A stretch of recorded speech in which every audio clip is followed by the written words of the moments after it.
আজ রবিবার ৩রা জ্যৈষ্ঠ ২০২৫ সালের ১৮ই মে, কুম্ভ রাশি, কুম্ভ লগ্ন, অ্যাকোয়ারিয়াস সাইন জাতক জাতিকাদের আজকের দিনটি কিন্তু মিশ্র প্রকৃতির অতিবাহিত হবে।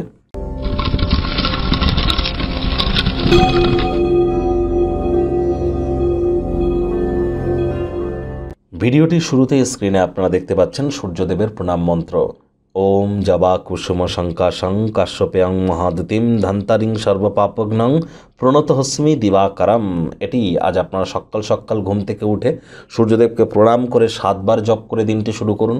আর যাই মন্ত্র জপ করুন না কেন, ওম শব্দের উচ্চারণ যদি সঠিক না হয় তাহলে এটি কিন্তু আপনাদের কোনো ক্ষেত্রেই কাজ দেবে না। কারণ ওম শব্দ উচ্চারণ সঠিক পদ্ধতিতে উচ্চারণের মাধ্যমে আমরা নিজেদের শরীর মনকে আগে পবিত্র করি, তারপর মন্ত্র জপ করলে সেই মন্ত্র কিন্তু আমাদের ক্ষেত্রে কাজ প্রদান করে। তাহলে ওম শব্দ উচ্চারণের সঠিক পদ্ধতি কি, আপনারা ইউটিউবে একটি ভিডিও দেখে নিতে পারেন।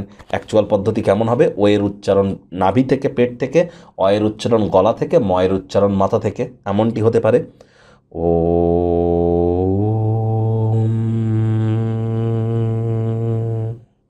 এই পদ্ধতিতে আপনারা জব করতে পারেন, এটি আপনাদেরকে বহুলাংশে উপকৃত করবে। আজ ব্ল্যাক বা ব্লু কালারের ড্রেস যেন ভুলেও আপনারা পরিধান করবেন না। রবিবার ছুটির দিন, যদি বাড়িতেই থাকেন আয়েশ আমোদ প্রমোদ বিনোদনের মাধ্যমে কাটান, আসছে সপ্তাহের জন্য শক্তি সঞ্চয় করতে পারবেন। ভাগ্যমিটার আজ আপনাদের বলছে 7 আউট অফ 10 ভাগ্য আপনাদের অনুকূলেই থাকবে। অর্থ, কর্ম, পরিবার 3 ব্যাপারেই আপনাদেরকে একটু সাবধানতা অবলম্বন করেই চলতে হবে। আজ হাওয়ায় প্রাসাদ বানিয়ে কিন্তু কোনো লাভ নেই, দিবা স্বপ্ন দেখে কিন্তু কোনো লাভ নেই। চেষ্টা করুন প্রয়োজনীয় শক্তিকে সঞ্চয় করার। কায়িক পরিশ্রম হলেও শরীর মনে সতেজতা এবং তরতাজাই আপনারা অনুভব করবেন।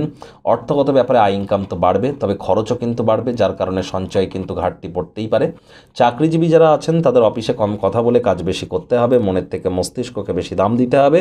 কোনো প্রকার অফিস পলিটিক্স বা গসিপিংয়ের অংশ যেন হবেন না, বসের কিন্তু কুনজরে পড়ে যেতে পারেন। রাজনীতিবিদ যারা আছেন জনসংযোগ বৃদ্ধি করুন, কঠোর কায়িক পরিশ্রমের কোনো বিকল্পই কিন্তু নেই। শিক্ষার্থী বিদ্যার্থীরা যে কোনো প্রকার পরীক্ষা প্রতিযোগিতায় সফলতা পাবেন। উচ্চশিক্ষার জন্য যারা বিদেশ যাত্রার কথা ভাবছিলেন, ভাগ্যদেবীও আজ আপনাদের পক্ষেই আছেন। সন্তান থেকে থাকলে তারাও তাদের কৃতিত্বের দ্বারা আপনাদেরকে গর্বিত অনুভব করাবে। হাউস ওয়াইফদের জন্য দিনটি এক প্রকার বেশ। প্রেমিক প্রেমিকা, স্বামী স্ত্রী উভয়ের ক্ষেত্রেই বলবো দিনটিকে যতটা সম্ভব রোম্যান্টিক করে তোলা যায় সেই প্রচেষ্টাই আপনাদের জারি রাখা উচিত। অবিবাহিতদের বিবাহের যোগ পরিলক্ষিত হচ্ছে। যারা প্রেমে পড়েননি তাদের জীবনে স্বপ্নের নারী বা পুরুষের আগমন আজ কিন্তু হতেই পারে, একটু প্রচেষ্টা আপনাদেরকেও করতে হবে। শত্রুপক্ষ বিরোধী পক্ষ আজ কিন্তু খুব একটি শক্তিশালী থাকছে না। পরিবার পরিজনদের উপরে জোর করে নিজের মতামতকে যেন জাহির করবেন না। ছোটোখাটো বিষয়ে অন্যের বিরুদ্ধে যদি ভুল ত্রুটি ধরা সম্ভব ইচ্ছা আপনার থেকে থাকে সেগুলি ত্যাগ করুন। আয়েশ আমোদ প্রমোদ বিনোদনের মাধ্যমে আজ দিনটি অতিবাহিত করতেই পারেন। ভালোবাসার মানুষটির সাথে ক্যান্ডেল লাইট ডিনারে আপনারা যেতেই পারেন। পছন্দের খাদ্য খাবার ভাগ করে নিন। পিতামাতার শরীর স্বাস্থ্যের দিকে অতিরিক্ত নজর কিন্তু আপনাদেরকে প্রদান করতে হবে। আজ ভালোবাসার প্রকৃত উচ্ছ্বাসের অভিজ্ঞতা লব্ধ কিন্তু আপনারা হতেই পারেন। আজ আপনারা অবশ্যই ওয়েট অ্যান্ড ওয়াচ পলিসি গ্রহণ করুন। তাড়াহুড়ো হটকারিতা করলেই কিন্তু ক্ষতি। ধৈর্যে বসতে লক্ষ্মী।